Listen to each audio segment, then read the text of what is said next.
Langit siang itu terasa menyengat tak seperti biasanya, aspal meleleh dalam pandangan, suara klakson dari ratusan kendaraan membaur bersama debu dan peluh yang memenuhi jalanan. Di sudut lampu merah jalan raya guntur berdiri seorang gadis kecil berusia sekitar 10 tahun, tubuhnya kurus, rambutnya diikat seadanya, dan kulitnya legam terpanggang matahari. Ia menjinjing keranjang jeruk kecil yang sebagian sudah layu, tapi tetap ia susun rapi seolah sedang menjual permata. Ayumi namanya, anak yatim piatu yang tinggal bersama neneknya di rumah petak berlantai tanah. Setiap hari ia berjalan kaki hampir 3 kilometer dari rumahnya demi menjajakan jeruk hasil dari kebun kecil di belakang rumah. Jeruk-jeruk itu tidak terlalu manis, kadang asam dan agak layu, tapi Ayumi menjualnya dengan senyum paling manis yang bisa ia miliki di dunia ini. Jeruknya, Pak. Bu, manis, manis, 1000-an aja. Ucapnya setiap kali lampu merah menyala dan mobil-mobil berhenti. Sebagian menoleh lalu menggeleng, sebagian tak acuh, tapi kadang ada yang membeli karena iba, dan bagi Ayumi, satu kantong plastik kecil itu bisa jadi sesuap nasi buat dia dan neneknya malam nanti. Hari itu, berbeda, karena di antara mobil-mobil mewah yang berhenti, ada satu sedan hitam mengkilap yang menarik perhatiannya, kacanya gelap, dan terlihat sangat mahal. Ayumi memberanikan diri mengetuk pelan jendela belakang. Mau jeruknya, Pak? 1000 aja, manis kok. Tapi tak ada jawaban, hanya keheningan dari dalam mobil. Ayumi menunduk, sedikit kecewa, hendak pergi, namun tiba-tiba pintu belakang terbuka pelan, dan terlihatlah seorang pria muda dalam kondisi lemas. Tubuhnya pucat dan peluh membanjiri wajahnya. Pak? Pak? Ayumi panik. Jeruknya tumpah ke aspal saat ia mendekat. Pria itu tampak seperti kehilangan kesadaran dan napasnya tersengal. Tanpa pikir panjang, Ayumi melemparkan sisa jeruk ke pinggir jalan, dan berlari ke pos polisi lalu lintas terdekat. Meskipun polisi awalnya menolak dengan alasan bukan urusan mereka, Ayumi terus menarik tangan mereka hingga 2 orang akhirnya datang dan membuka pintu mobil. Pria itu nyaris tak sadarkan diri. Segera dibawa ke rumah sakit dengan ambulans. Ayumi tidak ikut. Ia hanya berdiri di pinggir jalan menatap ambulans menjauh. Napasnya masih tercekat, keranjang jeruknya kosong dan tertinggal. Hari itu ia pulang tanpa uang sepeser pun, tapi hatinya lega karena tahu pria itu bisa diselamatkan. Ayumi tak tahu siapa pria itu, dan tak berharap apa-apa. Ia hanya tahu bahwa jika seseorang butuh bantuan, maka membantu adalah hal yang harus dilakukan. Sementara itu di dalam ruang ICU rumah sakit swasta terkenal, pria yang ditolong Ayumi itu perlahan membuka mata. Di sampingnya berdiri 2 orang berseragam hitam dengan wajah cemas. Tuan Fatih, Anda pingsan di dalam mobil, tekanan darah Anda drop karena kelelahan dan dehidrasi berat. Salah satu dokter berkata. Pria bernama Fatih itu menatap langit-langit, samar mengingat seorang anak kecil yang berteriak-teriak memanggil polisi, wajahnya kabur. Tapi suara itu begitu jelas. Suara tulus dari seseorang yang bahkan tak ia kenal. Siapa? Gadis kecil itu? Bisiknya. Tak ada yang bisa menjawab. Sopir pribadinya tak melihat karena saat itu turun sebentar membeli minum. Dan CCTV jalan tidak merekam wajah gadis itu dengan jelas. Tolong, cari dia, kata Fatih pelan sebelum tertidur kembali. Ia belum tahu bahwa hari itu akan mengubah hidupnya. Dan bahwa gadis kecil penjual jeruk itu bukan hanya penyelamat nyawanya, tapi juga penyelamat hatinya yang selama ini beku oleh dunia. Di sisi lain, Ayumi pulang sambil membawa keranjang kosong, disambut neneknya yang batuk-batuk parah. Gak apa-apa, Mi, besok kita coba jual lagi ya. Neneknya tersenyum walau tubuhnya lemah. Ayumi hanya mengangguk, lalu mencuci kaki dan duduk di lantai tanah sambil menatap langit-langit kayu rumah mereka. Malam itu hujan turun, membuat atap bocor di sana-sini, tapi Ayumi tidak menangis, karena hari itu ia merasa telah melakukan hal yang benar, dan meskipun tidak membawa uang, ia membawa sesuatu yang lebih besar, harapan, dan harapan itulah yang perlahan akan menuntunnya kepada takdir yang tak pernah ia bayangkan. Takdir yang akan mempertemukannya kembali dengan Fatih, bukan sebagai penjual jeruk dan orang asing, tapi sebagai 2 jiwa yang saling menyembuhkan luka. Hujan tak berhenti turun sejak malam sebelumnya, membuat jalan tanah menuju rumah Ayumi berubah menjadi lumpur licin yang bisa menjerat kaki kecilnya kapan saja. Pagi itu ia tetap bangun dan bersiap dengan baju lusuh yang sudah hampir tak layak pakai. Keranjang jeruknya kini lebih sedikit dari kemarin karena sebagian kebun terendam air, dan jeruk yang tersisa sebagian besar membusuk, tapi Ayumi tetap menyusunnya dengan rapi. "Nek, aku pergi dulu, ya?" ucapnya pelan sambil mencium tangan sang nenek yang hanya bisa mengangguk lemah karena demam yang belum turun sejak 3 hari lalu. Ayumi berjalan sambil menahan lapar. Semalam mereka hanya makan nasi putih dan garam. Dia tahu jika hari ini tak ada yang beli jeruk, maka malam nanti akan lebih berat. Di sisi lain, di gedung megah lantai 29 milik PT Anargia Group, Fatih duduk di ruangannya yang dingin dan penuh kaca, menatap layar laptop tapi pikirannya tak di situ. "Pak, rapat dimulai 10 menit lagi," ucap sekretarisnya dengan ragu. Fatih hanya mengangguk, pikirannya melayang ke wajah samar gadis kecil itu, yang telah menyelamatkannya. Coba cari di media sosial. CCTV, pos polisi, rekaman jalan, apapun, saya mau temukan anak itu. Perintahnya pada salah satu staf investigasi internal perusahaannya. Mereka mengangguk dan mulai bekerja, tapi setelah 2 hari pencarian, hasilnya nihil. Gadis itu tak dikenal, tak terekam jelas, bahkan pos polisi tak mencatat identitas apapun. Seperti menghilang begitu saja. Lapor stafnya, Fatih menghela napas panjang, lalu berdiri dan mengambil kunci mobil sendiri. "Kalau kalian tak bisa, biar saya yang cari," ucapnya. Singkat, hari itu, Fatih menyamar, mengenakan jaket lusuh dan topi. Ia menyusuri setiap lampu merah yang ada di pusat kota, menuruni trotoar, bertanya pada para pedagang kaki lima dan pemulung, tapi tak ada yang tahu siapa gadis kecil penjual jeruk itu. Hingga sore menjelang, ia berhenti di pinggir jalan karena melihat seorang bocah kecil yang menjual tisu. "Dek, kamu tahu ada anak kecil yang biasa jualan jeruk di lampu merah? Sekitar umur 10 tahun, rambut diikat, pakai keranjang kecil." Bocah itu berpikir, lalu mengangguk pelan. "Kadang-kadang aku lihat, Om, dia duduk di trotoar dekat perempatan Pasar Anyar, tapi gak tiap hari. Katanya neneknya sakit." Jawabnya polos. Fatih mengangguk cepat dan pergi ke arah yang disebutkan. Jantungnya berdetak cepat, seolah ada sesuatu dalam dirinya yang menuntun bahwa ia harus bertemu anak itu. Namun ketika sampai di perempatan itu, Ayumi tidak ada, hanya gerimis dan bau hujan yang menyambut.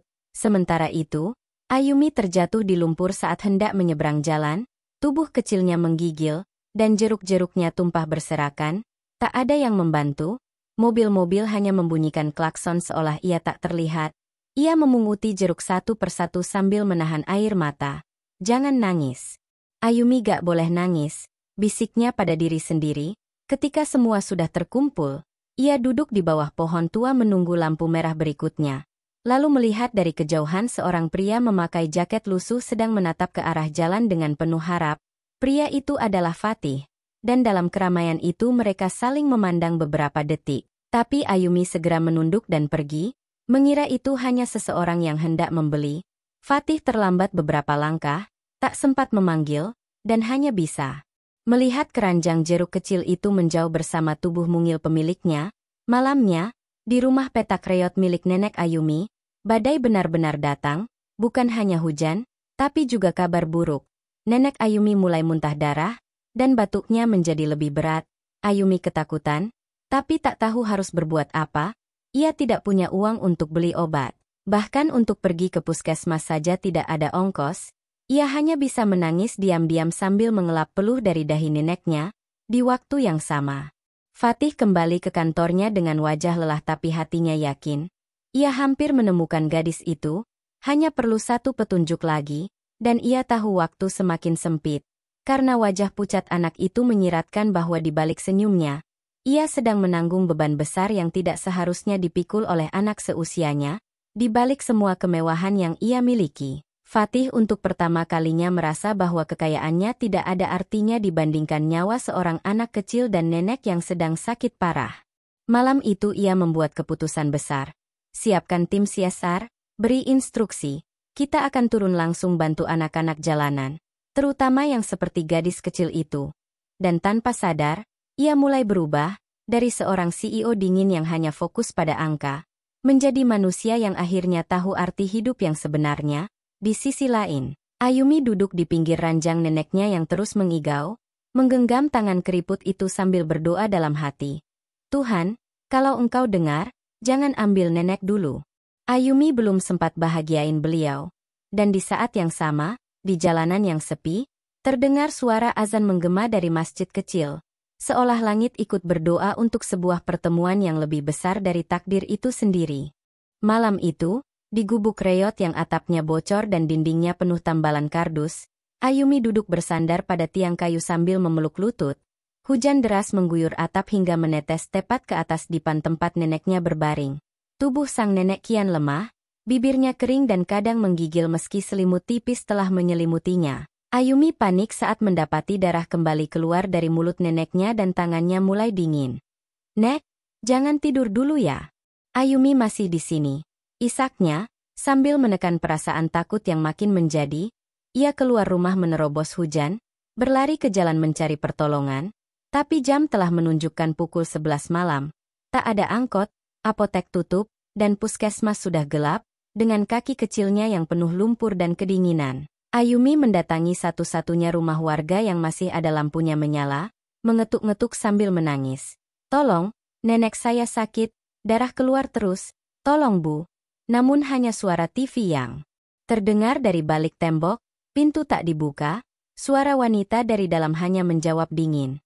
"Sudah malam. Jangan ganggu. Suruh ortumu urus." Ayumi tersentak, menunduk, dan berbalik perlahan, menahan tangis sambil kembali ke jalan. Orang-orang tak percaya anak sepertinya bisa sendirian. Mereka tak tahu ia sudah yatim dan neneknya kini sekarat. Di waktu yang sama, Fatih yang tengah mengatur program bantuan sosial di kantornya juga belum bisa tidur. Pikirannya masih terpaut pada mata anak perempuan itu. Matanya kosong tapi menahan tangis. "Saya yakin dia butuh bantuan cepat. Besok pagi saya turun langsung," ucapnya pada timnya. Mereka semua terkejut. Karena biasanya Fatih hanya mengutus bawahannya untuk urusan seperti ini. Tapi malam ini berbeda, hatinya gelisah seperti sedang ditarik oleh sesuatu yang tak terlihat. Pukul 3 dini hari, Ayumi duduk di sisi ranjang neneknya yang mulai mengigau dan menyebut nama almarhum anaknya. "Tini, kamu pulang, ya, jangan lama-lama," lirih sang nenek. Ayumi menggenggam tangan kurus itu sambil menangis tanpa suara. "Nek, ini Ayumi. Ayumi di sini, jangan tinggalin Ayumi." Tapi neneknya tak lagi merespons, hanya nafas tersengal dan detak jantung yang makin lemah. Ayumi panik. "Tolong! Tolong!" Ia keluar berteriak-teriak ke jalan, namun di kampung itu tak ada yang peduli, tak ada lampu rumah yang menyala, dan tak ada orang yang keluar. Langit masih gelap saat Ayumi memutuskan hal nekat. Ia mengangkat tubuh neneknya yang ringkih ke atas gerobak bekas yang biasa dipakai mengangkut jeruk, menutup tubuh sang nenek dengan jas hujan plastik, lalu mendorong gerobak itu sendirian ke arah kota. Tubuh kecilnya nyaris tak sanggup menahan beban, tapi dia tahu kalau ia diam, maka neneknya tak akan selamat. Di tikungan dekat Pasar Anyar, gerobak itu nyaris terbalik saat melewati lubang. Ayumi terjatuh, lututnya berdarah, tapi ia bangkit lagi, dan terus mendorong dalam tangis yang tak henti-henti. Di waktu yang hampir bersamaan, Fatih yang keluar lebih awal dari rumah dinasnya tak sengaja lewat jalan itu. Ia menyetir sendiri karena terlalu pagi bagi sopir kantor, dan matanya menatap samar-samar siluet gerobak kecil yang bergerak pelan di tengah gelapnya jalan basah. Astaga, ia menepi, turun, dan mendekat. "Kamu?" Ayumi menatap pria itu, samar, lalu menyipitkan mata. "Om," suaranya pelan nyaris tak terdengar. Lalu ia ambruk ke tanah karena kelelahan dan dingin yang luar biasa. Fatih berlari menghampiri dan langsung mengangkat tubuh mungil itu, lalu menyingkap jas hujan di atas gerobak dan melihat tubuh tua yang pucat. "Tolong, jangan mati, tolong." Gumam Ayumi lemah dari pelukannya. Tanpa pikir panjang, Fatih membawa keduanya ke mobilnya dan memacu ke rumah sakit terbaik di Jakarta. Malam itu menjadi malam terpanjang sekaligus malam yang menentukan. Dokter langsung menangani sang nenek yang mengalami komplikasi parah akibat infeksi paru dan pendarahan lambung. Sementara Ayumi mendapat selimut hangat dan infus di ruang UGD karena hipotermia ringan. Fatih duduk di bangku rumah sakit sambil memandangi gadis kecil itu. Jantungnya masih berdebar seperti saat pertama kali mereka bertemu. Dan hatinya terasa hancur saat mendengar tangis lirih Ayumi sambil mengigau memanggil neneknya. Jangan. Tinggalin aku. Ayumi takut sendirian. Fatih mengepalkan tangan, lalu berdiri dan berkata pada dokter, tolong, lakukan apapun yang bisa menyelamatkan neneknya, saya tanggung semua biayanya. Dokter mengangguk. Dan malam itu mereka berjuang dengan seluruh tenaga untuk menstabilkan kondisi sang nenek, sementara Ayumi perlahan sadar. Membuka matanya dan mendapati dirinya berada di tempat asing yang bersih dan hangat.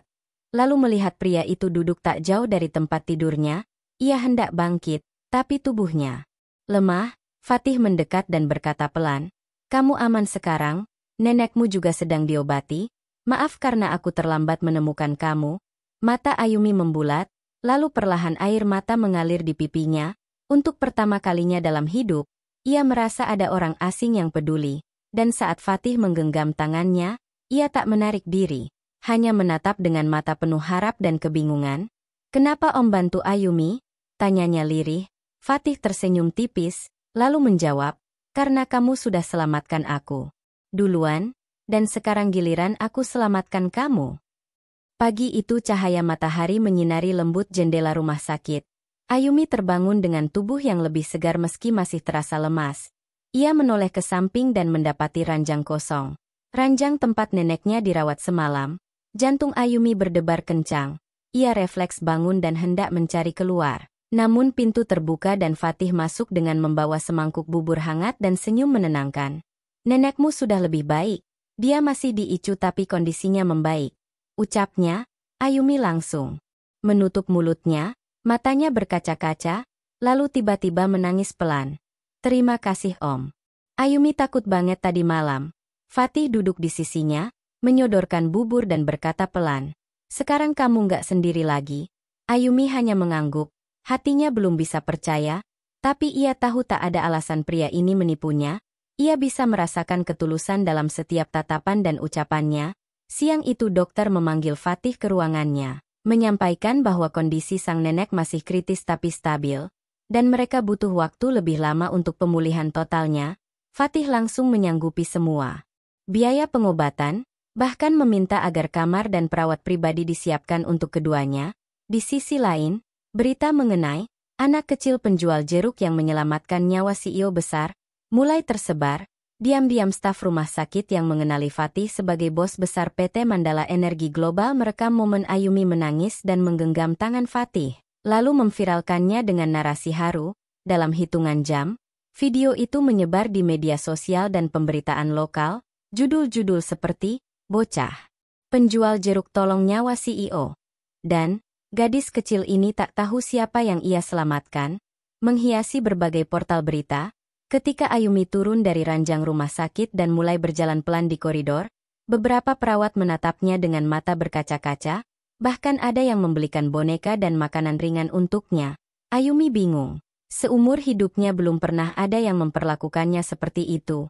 Kenapa semua orang baik banget, Om? Tanya Ayumi polos. Fatih mengusap kepala gadis itu dan tersenyum. Karena kamu hebat, dan sekarang banyak orang tahu. Namun Fatih sengaja belum memberitahu siapa dia sebenarnya.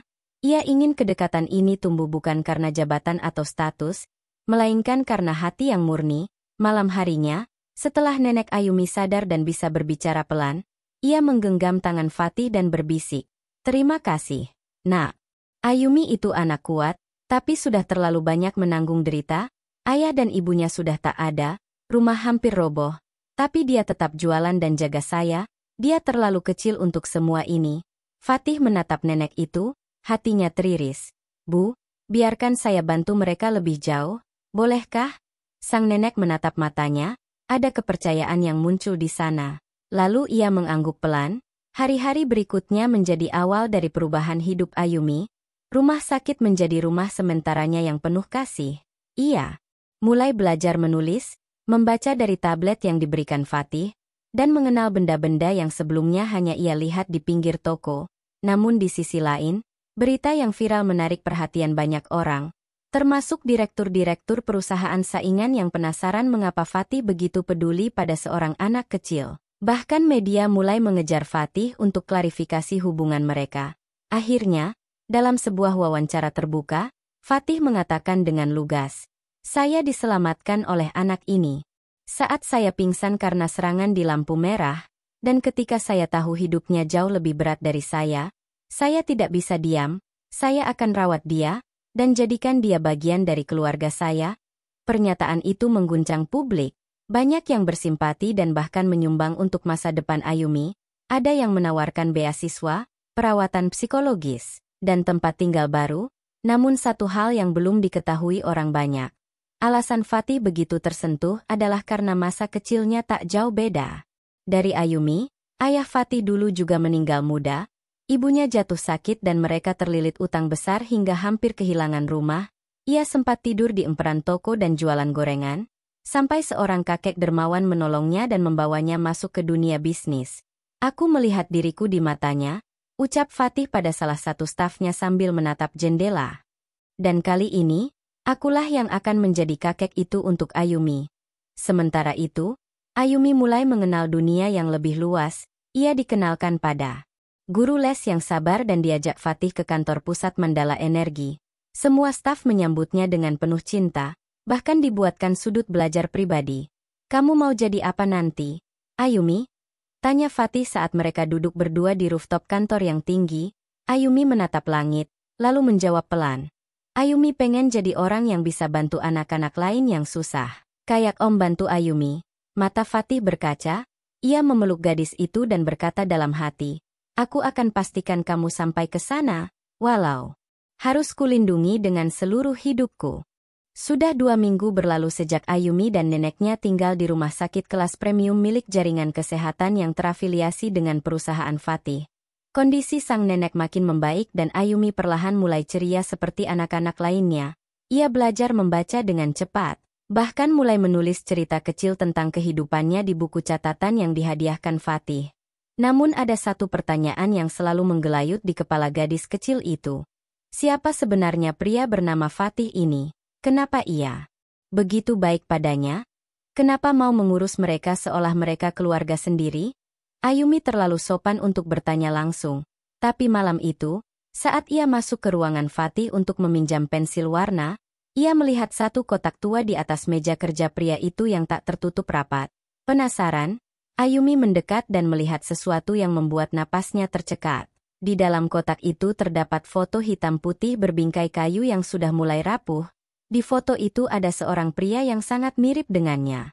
Saat tersenyum, berdiri berdampingan dengan seorang wanita berhijab sederhana yang juga memiliki kemiripan dengan wajah neneknya. Jantung Ayumi berdebar keras. Di balik foto itu tertempel secari kertas kecil bertuliskan. Untuk Fatih, jangan lupakan janjimu pada adik perempuanmu jika aku tiada. Ayumi membaca nama pengirim surat itu. Fahri Nasution. Nama itu asing. Tapi ia merasakan ikatan aneh. Sebelum sempat mengutak-atik lebih jauh, Fatih masuk dan terkejut melihat Ayumi menatap kotaknya. Ayumi, ucapnya pelan, mata Fatih mendadak berubah, bukan marah, tapi seperti ada luka lama yang dibuka. Ayumi memeluk foto itu dan berkata lirih. Om, ini siapa? Kenapa wajahnya mirip Ayumi? Fatih terdiam lama, lalu menarik napas panjang dan mendudukkan Ayumi di pangkuannya. Aku harap kamu belum terlalu kecil untuk tahu ini, tapi kamu juga berhak tahu, kata Fatih sambil membuka lembaran surat lain. Ia lalu mulai bercerita bahwa Fahri Nasution adalah kakak tirinya, pria yang membesarkannya setelah sang ibu menikah lagi. Fahri adalah pria tangguh yang tidak pernah mengeluh, bekerja sebagai sopir truk dan tukang bangunan demi menyekolahkan Fatih. Suatu hari, ia hilang kontak. Menikah dengan perempuan sederhana dari desa dan katanya tinggal di tempat terpencil. Setelah itu, aku kehilangan jejak, dan kini aku sadar. Fahri itu, ayahmu, Ayumi. Ucap Fatih sambil memeluk tubuh mungil itu. Tubuh Ayumi gemetar, air matanya tak bisa ditahan. Ia belum mengerti sepenuhnya tapi ia tahu. Pria ini adalah keluarganya. Jadi Om Fatih. Om itu, Paman Ayumi. Tanyanya polos. Fatih mengangguk sambil menahan tangis. Aku gagal menepati janji pada abangku, dan aku tak akan mengulangi kegagalan itu. Sejak malam itu, hubungan mereka bukan sekadar penolong dan anak kecil, tapi benar-benar seperti paman dan keponakan yang saling menyembuhkan luka masa lalu. Nenek Ayumi yang mendengar cerita itu pun membenarkan. Ayahmu memang pernah bilang, dia punya adik lelaki yang sangat ia sayangi, tapi kami tak tahu bagaimana mencarinya.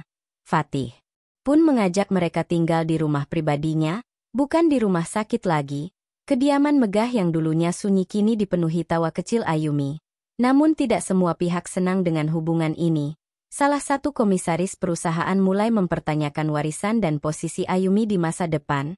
Bahkan ada bisikan agar Fatih tidak membawa orang kecil ke lingkaran strategis perusahaan. Fatih marah besar dan memanggil seluruh dewan direksi. Dalam pertemuan yang menegangkan, ia berkata tegas, siapapun yang mempermasalahkan kehadiran Ayumi, berarti mempermasalahkan prinsip hidup saya. Dan saya siap keluar dari perusahaan ini jika kalian tak bisa terima keponakan saya. Pernyataan itu membuat seisi ruangan terdiam, hingga akhirnya semua luluh, sebab mereka tahu, Fatih bukan CEO biasa, ia adalah orang yang memulai dari nol dan tak pernah bermain-main dengan nilai-nilainya. Sementara itu, Ayumi mulai diajarkan tentang kepemimpinan, diberi kelas khusus oleh mentor keuangan dan psikolog anak, ia diajak ke panti asuhan untuk berbagi, dan perlahan, namanya mulai dikenal publik sebagai simbol harapan baru bagi anak-anak jalanan. Salah satu wartawan bahkan menulis kolom berjudul, Ayumi, jeruk kecil yang membuka mata bos besar. Dan kolom itu viral, membuat perusahaan makin mendapat citra positif. Namun di balik semua itu, Ayumi mulai merasakan tekanan. Di sekolah barunya, beberapa anak mencibirnya karena dianggap anak miskin yang mendadak kaya. Bahkan ada satu kejadian saat seorang anak perempuan menyobek bukunya dan berkata sinis, kamu cuma numpang hidup. Tahu diri. Ayumi tidak membalas, ia hanya lari dan menangis di pojok taman sekolah, hingga sore harinya Fatih datang menjemput dan menemukan keponakannya duduk sendirian dengan wajah kotor karena menangis. Ayumi nggak mau sekolah lagi, Om. Ayumi nggak kuat dibenci, ucapnya lirih. Fatih langsung memeluknya dan berkata, orang besar selalu diuji sejak kecil, dan kamu adalah orang besar. Ayumi, jangan pernah turunkan nilai dirimu hanya karena ucapan mereka, kata Fatih, sambil menghapus air mata keponakannya. Esok harinya Fatih datang ke sekolah bersama Ayumi dan meminta pihak sekolah membuat regulasi ketat tentang perundungan. Ia bahkan menyumbangkan dana untuk pelatihan karakter agar semua anak bisa belajar saling menghormati. Kalau kalian menghina Ayumi, itu sama saja menghina saya, paman dan ayahnya, ucap Fatih tegas di hadapan guru dan orang tua murid. Semenjak saat itu, perlakuan pada Ayumi berubah drastis, ia menjadi inspirasi dan contoh ketangguhan, dan Fatih mulai sadar bahwa mungkin ini takdir yang disiapkan Tuhan untuk menebus semua penyesalan yang dulu ia bawa seumur hidupnya. 10 tahun berlalu sejak hari pertama Ayumi dipeluk Fatih di taman sekolah sambil menangis. Sejak hari itu pula dunia seolah berubah, bukan hanya bagi Ayumi, tetapi juga bagi Fatih, yang dulunya hidup hanya dikelilingi rapat-rapat dingin, layar presentasi, dan ambisi tak berujung, kini hidupnya jauh lebih hangat, penuh warna dan makna. Ayumi tumbuh menjadi gadis remaja yang memesona, bukan karena kecantikannya saja, tetapi karena jiwanya yang kuat, penuh empati dan keberanian. Ia melewati banyak rintangan, dari ejekan, cibiran, sampai tekanan media saat berita masa lalunya kembali mencuat, tapi Ayumi tidak gentar, ia malah semakin semangat untuk menunjukkan bahwa anak jalanan bukanlah aib, melainkan cahaya yang bisa menerangi jika diberi ruang untuk tumbuh. Ayumi menyelesaikan pendidikan SMA-nya dengan predikat terbaik, mendapatkan beasiswa penuh ke Universitas Stanford di Amerika Serikat, bidang sosial dan ekonomi. Semua orang terpukau akan kecerdasannya, tapi Ayumi tetap rendah hati. Sebelum keberangkatannya, ia datang ke makam ibunya yang sudah dibangun megah oleh Fatih, membawa jeruk segar sebagai simbol kenangan masa kecil mereka. Bu, Ayumi mau belajar lebih jauh ya. Nanti kalau Ayumi sukses, Ayumi bakal bangun rumah singgah buat anak-anak di lampu merah, supaya mereka nggak perlu lagi ngerasain sedih yang sama kayak kita dulu. Ucap Ayumi sambil menahan tangis. Fatih yang mendampingi Ayumi juga terdiam lama, lalu memeluk gadis itu dan berbisik. Ayahmu pasti bangga, Ayumi, dan aku juga bangga. Sangat bangga. Waktu berlalu, Ayumi menyelesaikan kuliah lebih cepat dari 4 tahun. karena ia mengambil kelas tambahan dan mengerjakan proyek sosial lintas negara. Ia bahkan menjadi pembicara termuda di forum global tentang transformasi sosial berbasis empati. Majalah-majalah internasional menulis tentangnya, menyebutnya cahaya dari timur yang membakar harapan dunia. Namun Ayumi tetap sederhana, tetap anak jeruk lampu merah yang mencintai senyum nenek dan pelukan pamannya. Hingga akhirnya, saat usianya menginjak 23 tahun, Ayumi kembali ke Indonesia dan secara resmi mengambil alih jabatan CEO dari Fatih, yang memilih mundur terhormat dan menjadi penasihat perusahaan. Momen pelantikan Ayumi sebagai CEO menjadi sejarah baru bagi dunia bisnis Indonesia. Diadakan di aula megah dengan ribuan tamu undangan, media, bahkan disiarkan langsung ke berbagai negara. Semua orang menanti siapa sebenarnya gadis ini yang dulu sempat tidur di emperan toko. Kini memimpin perusahaan bernilai triliunan rupiah. Ketika Ayumi naik ke atas panggung, ia mengenakan batik modern dengan bros berbentuk jeruk kecil di dadanya. Simbol perjalanan hidupnya, ia berdiri tegak, menatap lurus ke hadapan kamera dan tamu undangan. Lalu membuka pidatonya dengan kalimat yang membuat semua terdiam. Saya, Ayumi Nasution, anak dari seorang sopir dan pedagang jeruk di lampu merah, adalah bukti bahwa harapan tidak pernah benar-benar mati, jika diberi cinta, dan diberi kesempatan, kata Ayumi, matanya mulai basah. Dulu saya dipandang hina, bahkan diseret keluar dari minimarket hanya karena penampilan saya, tapi hari ini saya berdiri di sini, bukan untuk membalas, tapi untuk memaafkan, dan membuktikan bahwa setiap anak punya hak yang sama untuk bermimpi. Fatih yang duduk di kursi VIP tampak tidak mampu menahan air mata. Ia membungkukkan badan menutupi wajahnya, namun sorot kamera sudah menyorotnya, dan tangisannya menjadi potret paling menyentuh yang tersebar ke seluruh negeri.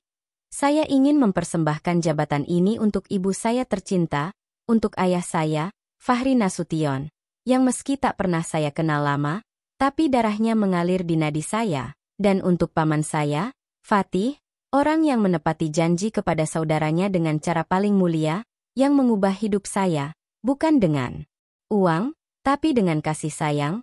Ayumi lalu turun dari podium dan memeluk Fatih yang masih terisak. Seluruh ruangan berdiri dan memberi tepuk tangan panjang.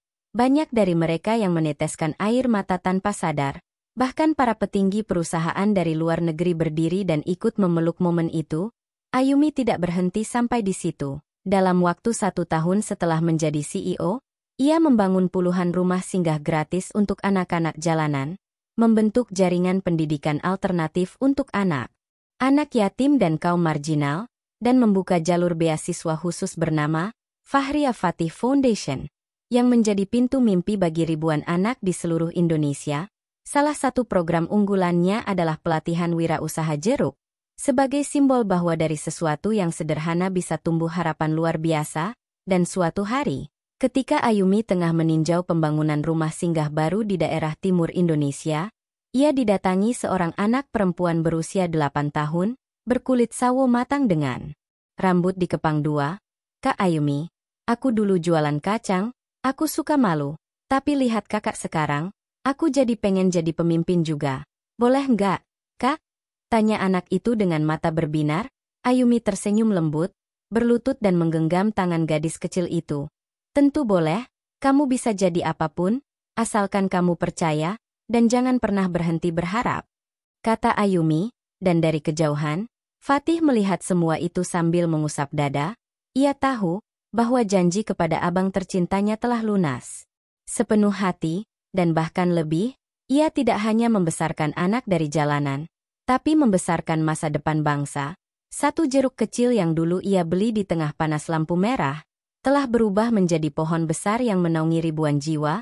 Dan Fatih pun berbisik pada langit senja hari itu. Bang Fahri, lihatlah, adikmu telah menepati janjinya.